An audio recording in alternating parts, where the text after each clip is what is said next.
Hello বন্ধুরা, তোমরা কি জানো রিসেন্টলি প্রধানমন্ত্রী নরেন্দ্র মোদী গেছিলেন 5টা দেশের সফরে। কোন কোন সেই দেশ? ঘানা, ত্রিনিদাদ তোবাগো, আর্জেন্টিনা, ব্রাজিল এবং নামিবিয়া। এই প্রত্যেকটা দেশের সরকারের তরফ থেকে প্রধানমন্ত্রীকে নানা ধরনের অ্যাওয়ার্ডে ভূষিত করা হয়েছে, কিন্তু তার মধ্যে সবচেয়ে নজর কেড়েছে নামিবিয়ার অ্যাওয়ার্ডটা। কেন? অবভিয়াসলি সেখানে বায়োলজি রিলেটেড কিছু আছে, তাই হবে। তো চলো দেখে নিই নামিবিয়ার কি অ্যাওয়ার্ড আর কেন সেটা আমার ইন্টারেস্টিং লেগেছে। দেখো, নামিবিয়ার সরকার প্রধানমন্ত্রীকে দিয়েছে order of the most ancient Welwitschia mirabilis. তো এখন এই ওয়েলউইচিয়া মিরাবিলিস কি? ওয়েলউইচিয়া মিরাবিলিস হচ্ছে এক ধরনের জীবন্ত জীবাশ্ম বা লিভিং ফসিল। লিভিং ফসিল আমরা কাদেরকে বলি?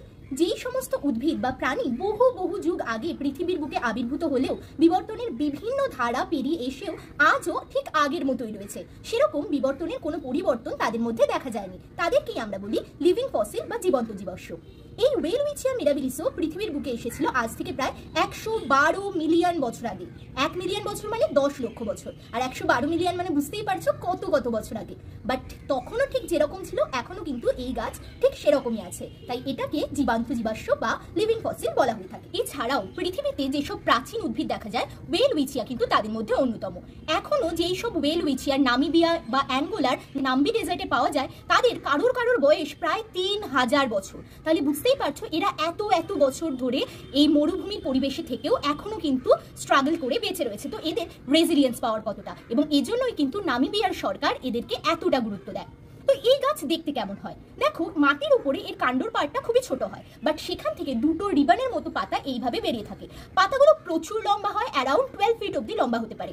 বাট বুঝতেই পারছো এত বছর ধরে মরুভূমির ঝড় ঝঞ্ঝা নানা রকম এনভায়রনমেন্টাল কন্ডিশন সহ্য করতে করতে দুটো পাতা কিন্তু অনেকগুলো ছোট ছোট ভাগে এরকম ছিঁড়ে যায় বা বিভক্ত হয়ে যায়, যার জন্য উপর থেকে দেখে তোমার মনে হবে অনেকগুলো বোধহয় পাতা রয়েছে, বাট অ্যাকচুয়ালি সেটা দুটো পাতাই ছিঁড়ে গিয়ে অনেকগুলো পাতার মতো দেখতে লাগে। বাট মিউটেশনের কারণে এই ধরনের গাছে কখনো 3টে পাতা, কখনো 4টে পাতা, আবার কখনো একটাই সিঙ্গেল পাতাও দেখা যেতে পারে।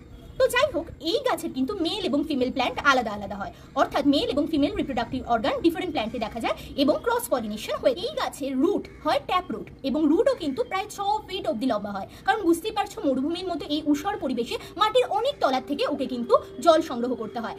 আর মনে রেখো, এই ব্যক্তবীজী উদ্ভিদ কিন্তু ওয়েলউইচিয়া জেনারার একমাত্র জীবিত উদ্ভিদ, আর বাকি সবাই কিন্তু বিবর্তনের ধারায় বিলুপ্ত হয়ে গেছে। এই উদ্ভিদ নানা ধরনের বিবর্তনের পথকে দেখে এসেছে, তাই প্রধানমন্ত্রী বলেছেন যে ঠিক যেমন বাড়ির বয়োজ্যেষ্ঠরা সময়ের পরিবর্তনের সাথে সাথে নানা ধরনের পরিবর্তন দেখেছেন, তেমনি এই গাছও কিন্তু নামিবিয়ার মানুষদের জন্য স্ট্রাগল, কারেজ এবং তাদের কালচারের প্রতীক। এই গাছও কিন্তু নামিবিয়ার বিবর্তনের অনেক ধারাকে দেখে এসেছে। তো এই গাছের সম্বন্ধে জেনে তোমাদের কেমন লাগলো নিচে কমেন্ট সেকশনে লিখে জানাতে ভুলো না।